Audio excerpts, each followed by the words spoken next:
तो यहाँ पे जो भी वेरिएबल आप लेकर के जाएंगे राइट हैंड साइड में, उस वेरिएबल की डिफरेंट डिफरेंट वैल्यूज को आपको रिप्लेस करना पड़ेगा, ठीक है, जिससे कि आप पॉइंट टेबल बना सके। तो यहाँ पे हम अभी y की डिफरेंट डिफरेंट वैल्यूज को रिप्लेस करेंगे, जैसे कि 0, 1, -1 और निकालेंगे x की वैल्यूज, तब बनाएंगे point table.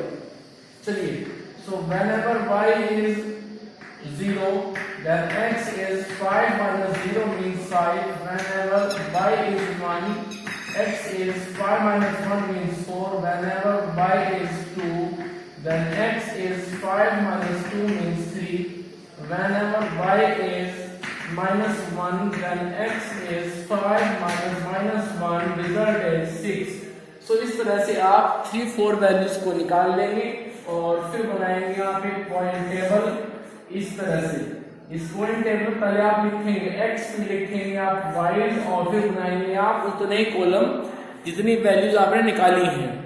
So whenever x, जब x की वैल्यू 5 आई है तो तब आई है जब y 0 था, जब x की वैल्यू 4 आई है तो तब आई है जब y 1 था, और जब हमने रखा y को 2 तब हमारे पास x आता है 3। Whenever y is -1 then x is 6। So first point table तैयार है फर्स्ट इक्वेशन के लिए। अब बात करते हैं सेकंड इक्वेशन के लिए। So from equation second equation is x minus y equals to 3। जैसा कि आप जानते हैं अकॉर्डिंग टू द रूल के हिसाब से किसी एक वेरिएबल को आप ट्रांसफर कीजिए लेफ्ट से राइट में, तो मैं यहाँ पे x निकाल रहा हूं इन टर्म्स ऑफ y, जो कि आएगा मेरे पास 3 plus y। So value of x is 3 plus y। अब आप यहाँ पे y की डिफरेंट वैल्यूज को रिप्लेस करेंगे। So whenever y is 0, x is 3 plus 0 means 3। Whenever y is 1, then x is 3 plus 1 means 4। Whenever y is 2, then x is 3 plus 2 means 5। Whenever y is 3, then x is 3 plus 3, result is 6। So prepare the point table। उसके बाद आप बनाएंगे point table, और point table में पहले आप लिखेंगे values of x, then values of y। So whenever x is 3, then y is 0। x 4 है तो तब y आएगा 1, x 5 है तो y है उस वक्त 2, और x 6 है तो हमने y को रखा था उस समय 3। So 2 point table regarding to the 2 different simultaneous linear equation is already in front of you. Clear? So इस तरह से यहाँ पे पॉइंट टेबल बनके तैयार हो चुकी है।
चलिए, तो कुल मिलाकर के यहाँ पे 2 पॉइंट टेबल तैयार हो चुके हैं। इसके बाद मुझे बोर्ड रफ करना पड़ेगा, तो जल्दी से आप ले लीजिए स्क्रीनशॉट, फिर उसके बाद आगे चलते हैं। जल्दी कीजिए, और इन पॉइंट्स को हम रिप्रेजेंट करेंगे अभी ग्राफ के ऊपर, और तब इसका आंसर निकालेंगे।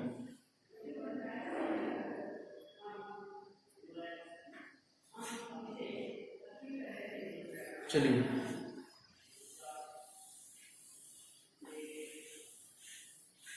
इसकी उसके बाद में आप क्या करेंगे, जब दोनों पॉइंट टेबल ऐसे बन जाएंगी उसके बाद में आप ग्राफ पेपर लेंगे और उस ग्राफ पेपर के बीच में आप ऐसे दो लाइन, जिनमें से एक हॉरिजॉन्टल है एक वर्टिकल है, horizontal line is known as the x axis and the vertical line is known as the y axis. So x axis and y axis. उसके बाद आप यहाँ पे with the help of scale numbering कर देंगे 1 2 3 4 5 6 1 2 3 4 5 6 इस तरह से. उसके बाद चलता हूं मैं, पहले बात करूंगा पहले पॉइंट टेबल की. Whenever x is 5 then y is 0. So point बन गया 5,0. तो 1 2 3 4 5. This point is 5,0. Next point is 4 1. 4 1. This is second point 4 1. After this third point is 3 2. 3 then 2. So this is a third point 3 2. So last point is 6 minus 1. 1 2 3 4 5 6 then minus 1. So this is the last point 6 comma minus 1. उसके बाद आप इन सभी points को scale की help से join करेंगे और आपको मिलेगी एक स्ट्रेट लाइन इस तरह से. Remember always you will obtain a straight line always. यदि आपको स्ट्रेट लाइन नहीं मिल रही है इट मीन्स आपने वहां पे कुछ मिस्टेक किया है, उसको आप चेकआउट कर लीजिए. Always you will obtain a straight line after plotting the point on the graph paper. Clear. चलिए मूव करते हैं सेकंड टेबल पे. सेकंड टेबल में फर्स्ट पॉइंट है 3,0. सो 3,0 इट इज 3,0. क्योंकि इसमें x तो 3 है बट y 0 है, तो आप ना ऊपर जाएंगे ना आप नीचे जाएंगे, आप रह जाएंगे x एक्सिस पर ही. Second point is 4,1. So x is 4 and y is 1. This is 4 1. Second point. Third point is 5 2. So x axis पे आप मूव करेंगे 5 और उसके बाद चलेंगे आप y पे 2. So this is 5 2. And last point is 6 3. 6 then 3. So this is 6 3. This is 5 2. अब इसके बाद आप इन 4 पॉइंट्स को with the help of scale join करेंगे 1 2 3 4. So we obtain another straight line in this way. Clear. So इस तरह से सभी क्वेश्चंस में इस ग्राफिकल मेथड में ऐसा ही होगा कि आपको जो दो इक्वेशन दे दी जाएंगी उन दोनों इक्वेशन से बनाएंगे आप दो पॉइंट टेबल. फिर उन दोनों पॉइंट टेबल्स के जो पॉइंट्स हैं उनको एक ही ग्राफ पेपर पे रिप्रेजेंट करेंगे और वहां मिलेंगे आपको दो स्ट्रेट लाइन. वो दोनों स्ट्रेट लाइन आपस में एक दूसरे को एक पॉइंट पर कट करेंगी. मैं इस बात को थोड़ा और एक्सप्लेन करूंगा अभी इसके बाद में. ये जो पॉइंट यहाँ पे कट हुआ है हमेशा क्या करेंगे आप, क्योंकि हमें तो x और y निकालना है, तो आप इस पॉइंट से डालेंगे हमेशा दो परपेंडिकुलर, एक हॉरिजॉन्टल और एक वर्टिकल. ये क्यों डाल रहे हैं परपेंडिकुलर? जिससे हम ये निकाल सकें कि x और y की वैल्यूज क्या है. जब यहां से डाल रहे हैं वर्टिकल परपेंडिकुलर तो x एक्सिस को 3 यूनिट डिस्टेंस पे कट कर रहा है. So value of x is 3. और जब बराबर में चेक करते हैं इस हॉरिजॉन्टल परपेंडिकुलर को तो ये कट कर रहा है y एक्सिस को 1 पर. So value of y is 1। Clear? तो इस तरह से आप उस इंटरसेक्ट पॉइंट से डालेंगे हमेशा दो परपेंडिकुलर, एक हॉरिजॉन्टल एक वर्टिकल। दोनों परपेंडिकुलर दोनों एक्सिस को जिस पॉइंट पे कट कर रहे हैं उनको आप रीड कर लेंगे ग्राफ पेपर की हेल्प से, और वही आपका रिक्वायर्ड आंसर बनेंगे। यदि कोई कंफ्यूजन है तो आप x की वैल्यू 3 और y की वैल्यू 1 को अपनी दोनों इक्वेशन में रिप्लेस करके देखिए। If these values satisfy the equation then it is required answer, otherwise not. Clear? तो इस तरह से आपका फर्स्ट मेथड पूरा हो चुका है। ठीक है, अब सुनिए ध्यान से एक बात और। देखो, जब भी आप ग्राफिकल मेथड का यूज करेंगे तो वहां पे 3 सिचुएशन में से कोई एक सिचुएशन आपके सामने आएगी। वो 3 सिचुएशन क्या क्या है जरा सुन लीजिए। हो सकता है कि जब आप ग्राफ पे प्लॉटिंग करें पॉइंट की, उनको स्केल से ज्वाइन करें, तो वो दोनों किसी एक पॉइंट पे ऐसे कट कर सकती हैं। This is first situation. हो सकता है कि जब आपने ग्राफ के ऊपर दोनों लाइन प्लॉट की तो वो दोनों एक दूसरे के पैरेलल चली गई। इसको बोलते हैं पैरेलल लाइंस। ठीक है, it is second situation. And third situation is वो दोनों लाइन हो जाए कोइंसिडेंट। कोइंसिडेंट मीन्स कि जहां जहां से फर्स्ट लाइन पास हो रही है वहीं से सेकंड लाइन भी पास हो जाए। जैसे कि इस तरह से कि जहां से गई फर्स्ट लाइन वहीं से चली गई सेकंड लाइन। इसको बोलते हैं कोइंसिडेंट केस। यहां पे लाइन इंटरसेक्टिंग लाइन है, यहां पे लाइन पैरेलल लाइन है, और यहां पे लाइन कोइंसिडेंट लाइन है। इस बात को भी आप याद रखें। यहां पे आंसर यूनिक आएगा। और कैसे आएगा? इस इंटरसेक्टिंग पॉइंट से डालेंगे आप दो परपेंडिकुलर, एक नीचे और एक बराबर में, इस तरह से। फिर इन पॉइंट्स को आप रीड कर लेंगे और आपका रिक्वायर्ड आंसर x और y आ जाएगा। उसके बाद में यदि लाइन जा रही है इस तरह से, इनको बोलते हैं हम पैरेलल लाइन। क्लियर? तो जब लाइन ऐसे जाएंगी मींस पैरेलल है, तो वो आपस में कट नहीं करेंगी, तो यहां पे हमें कोई भी आंसर नहीं मिलेगा। तो हम लिखेंगे नो सॉल्यूशन। यहां पे यूनिक सॉल्यूशन, यहां पे नो सॉल्यूशन। अब इधर आइए, इस कोइंसिडेंट केस में ये लाइन कैसी है? कोइंसिडेंट। जब ओवरलैप करती है उसको बोलते हैं कोइंसिडेंट। तो जब ये लाइन एक दूसरे को ओवरलैप कर गई तो उसका मतलब क्या हुआ? इसका मीनिंग ये हुआ कि वो दोनों लाइन एक दूसरे को इनफाइनाइट पॉइंट्स पर कट कर रही हैं। तो इस थर्ड केस में हमारे पास में आंसर आएंगे इनफाइनाइट। यहां पे यूनिक सॉल्यूशन, यहां पे नो सॉल्यूशन और यहां पे इनफाइनाइट सॉल्यूशन। ठीक है, वो इनफाइनाइट सॉल्यूशन आप नहीं बताएंगे, आप सिर्फ लिख करके छोड़ देंगे कि सॉल्यूशन आर इनफाइनाइट।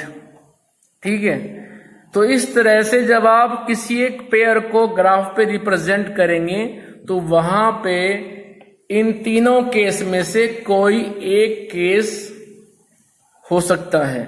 ठीक है, फर्स्ट केस है जिसमें लाइन कट कर रही हैं, तो उसको बोलते हैं यूनिक सॉल्यूशन। ठीक है, लाइंस आर इंटरसेक्टिंग लाइन। और एक वर्ड और यूज करते हैं, आपको मैं बता दूं, कंसिस्टेंट और इनकंसिस्टेंट। इन दोनों वर्ड का मतलब भी समझ लीजिए। कंसिस्टेंट वर्ड को हम तब यूज करते हैं जब हमारे पास में आंसर आता है।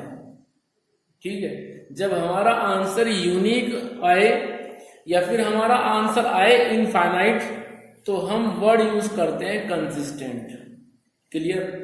लेकिन जब हमारा आंसर आता है no solution means second case, तो इस केस में हम वर्ड यूज करते हैं इनकंसिस्टेंट। ठीक है। कंसिस्टेंट वर्ड को हम तब यूज करेंगे जब हमारा आंसर आ रहा है। It doesn't matter that solution are unique और इनफाइनाइट। सॉल्यूशन में भी यूनिक, सॉल्यूशन में भी infinite. So in these two cases we have to write down that system is consistent.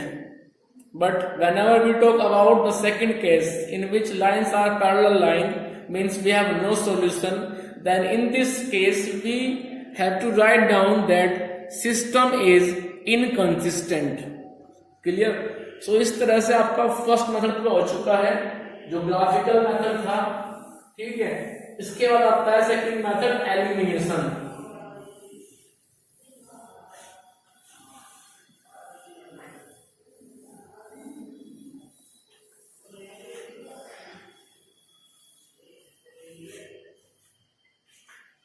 Elimination में क्या होगा, यह सुनिए बात ध्यान से। मेथड है हमारे पास में elimination. Method number 2, method 2 elimination. तो सुनिए ध्यान से। एलिमिनेशन मेथड में क्या होगा, हमें यहां पे मिलेंगी दो इक्वेशन, जैसे कि x plus y equals to 4, x minus y equals to 3। इस तरह से हमें मिलेंगी दो लीनियर इक्वेशन। मान लीजिए ये ऐसे है कि 2, 3। तो यहां पे जैसा कि आप नाम से आपको पता चल रहा होगा एलिमिनेशन, इसमें क्या होता है, दो वेरिएबल में से हम एक वेरिएबल को एलिमिनेट करते हैं। एलिमिनेट मीन्स उसको हम हटा देंगे, लेकिन एक कंडीशन है, जिस भी वेरिएबल को आप एलिमिनेट करना चाह रहे हैं उस वेरिएबल का कोफिशिएंट दोनों इक्वेशन में सेम होना चाहिए, अदरवाइज वो वेरिएबल एलिमिनेट नहीं होगा। जैसे आई है, यदि आप ये चाह रहे हैं कि हम x वेरिएबल को एलिमिनेट कर दें, अब यहाँ पे कोफिशिएंट 2 है, यहाँ पे कोफिशिएंट 1 है, तो दोनों को सेम करो। वो कैसे करेंगे आप सेम, 2 और 1 का ले लीजिए एलसीएम, वो आएगा 2। तो 2 ही बनाओ आप फर्स्ट में, 2 ही बनाओ आप सेकंड में। अब फर्स्ट में तो कोफिशिएंट 2 ऑलरेडी बना हुआ है, तो वहां पे तो कुछ आप कर नहीं सकते हैं। सेकंड में कर सकते हैं।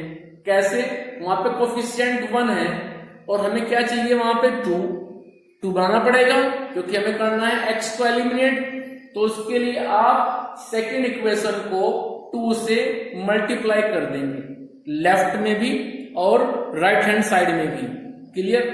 उसके बाद हो जाएगा x वेरिएबल एलिमिनेट। यदि आप चाहते हैं कि हम y वेरिएबल को करें eliminate, if you want to eliminate the y variable, then coefficient of y variable should be equal into both equation.